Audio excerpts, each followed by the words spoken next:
क्योंकि आर्य समाज जिस तरीके से हिंदुस्तान में खास करके दिल्ली में समाज को जोड़े हुए है, ये किसी से छुपा नहीं। मेरा मानना है, अशोक व्यास जी चले गए, तो मैं आपसे साझा करूंगा, आप जब अपने टीवी के माध्यम से आदरणीय जोगी जी के बारे में कुछ कहेंगे तो ये बात कहना मत भूलिएगा कि एक तो विशिष्ट होता है, एक अति विशिष्ट होता है और उनके ऊपर भी एक शिष्ट होता है, वो हमारे योगी जी। सुनील जी को सर्वप्रथम सुनने का मुझे जब अवसर हुआ तो मैं अभिभूत और चमत्कृत इस बात को लेकर था कि ये मनुष्य कितनी विविधता अपने भीतर लिए हुए है।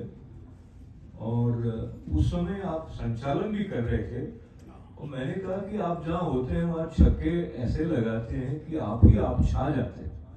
और कम लोग जानते होंगे कि आजादी की लड़ाई जब चल रही थी 1876 में, जो स्वराज का नारा दिया गया वो महर्षि दयानंद जी ने शुरू किया था। उसके बाद लोकमान्य तिलक ने उसको आगे, स्वराज हमारा जन्मसिद्ध अधिकार है, ये भी स्वराज का नारा महर्षि दयानंद जी ने दिया था।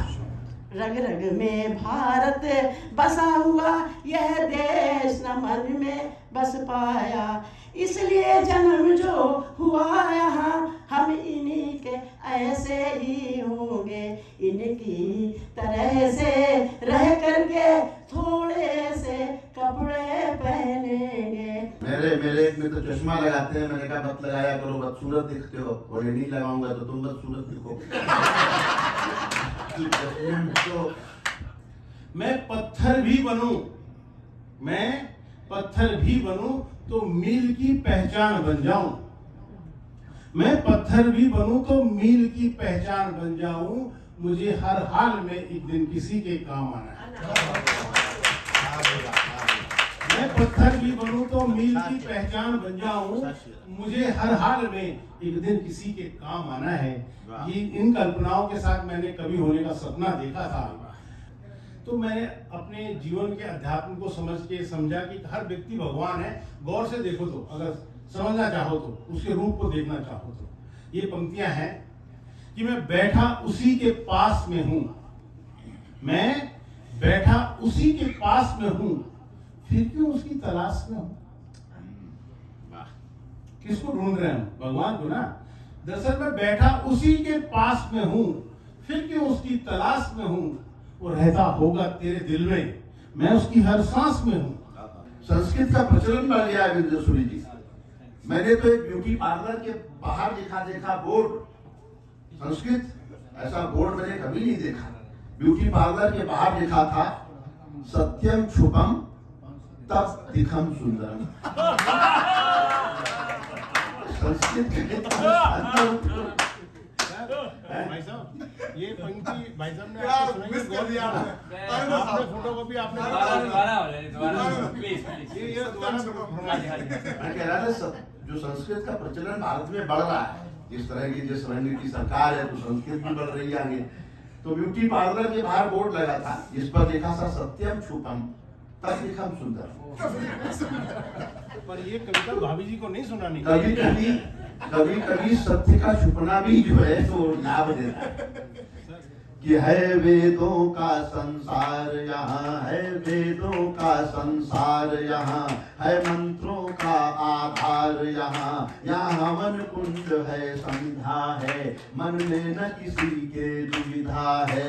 सारी दुनिया में फैला ऋषि दयानंद का राज, हमारा प्यारा आज समाज जगत से न्यारा आज।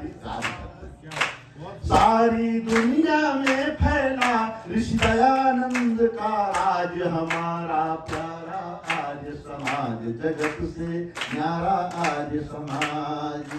स्वदेशी आंदोलन ज्वाला जन जन तक पहुंचाई। स्वदेश का आंदोलन आजादी का आज समाज ने बड़ा योगदान दिया कि स्वदेशी आंदोलन ज्वाला जन जन तक पहुंचाई। आर्य समाजी भगत सिंह विस्मिल ने लड़ी लड़ाई। शुद्धि यज्ञ से लाखों वापस वैदिक धर्म में आए। शुद्धि यज्ञ से लाखों वापस वैदिक धर्म में आए। और अछूतों के दुख पीड़ा संकट सभी मिटाए। अथक परिश्रम से वो पुराने दिखते नहीं रिवाज हमारा प्यारा आज समाज जगत से प्यारा आज समाज। किसी की बात दिल पे मत लिया कर, मस्त मौला हो कर जिया कर, नफरतों का छोड़ दे तो सिलसिला, प्रेम वाला प्याला ही पिया कर, तो मस्त मौला हो कर जिया कर। अशोक व्यास जी वो नाम जिन्हें अमेरिकन मीडिया में या ये कह सकते हैं कि मीडिया जगत में बड़े सम्मान के साथ लिया जाता है। अशोक व्यास जी को आज भारत से आए, वैसे भारत मूल के रहने वाले श्री इंद्रजीत शर्मा जी द्वारा हिंदी विश्व प्रचार प्रसार समिति, जिसके वो अंतर्राष्ट्रीय अध्यक्ष हैं, आदरणीय श्री इंद्रजीत शर्मा जी ने हिंदी मीडिया अचीवर्स अवार्ड से सम्मानित किया। आर्य समाज के प्रांगण में आज उन्हें ये सम्मान प्राप्त हुआ। उनके विषय में चंद लाइनों में अगर मैं कहूँ तो संस्कृति संस्था द्वारा भारत गौरव अवार्ड, मीडिया में उत्कृष्ट योगदान के लिए भारतीय अमेरिकी प्रेस क्लब द्वारा सम्मानित, शिक्षा आयतन संस्था द्वारा काव्यमणि पुरस्कार, अन्य कई पुरस्कारों से सम्मानित आदरणीय श्री अशोक व्यास संचार माध्यमों द्वारा पिछले 4 दशकों से भारतीय संस्कृति की सेवा में समर्पित रहे हैं। आकाशवाणी जोधपुर में 14 वर्षों तक कार्यरत रहे अशोक व्यास जी ने कई कहानियां, नाटक, रूपक आदि लिखे।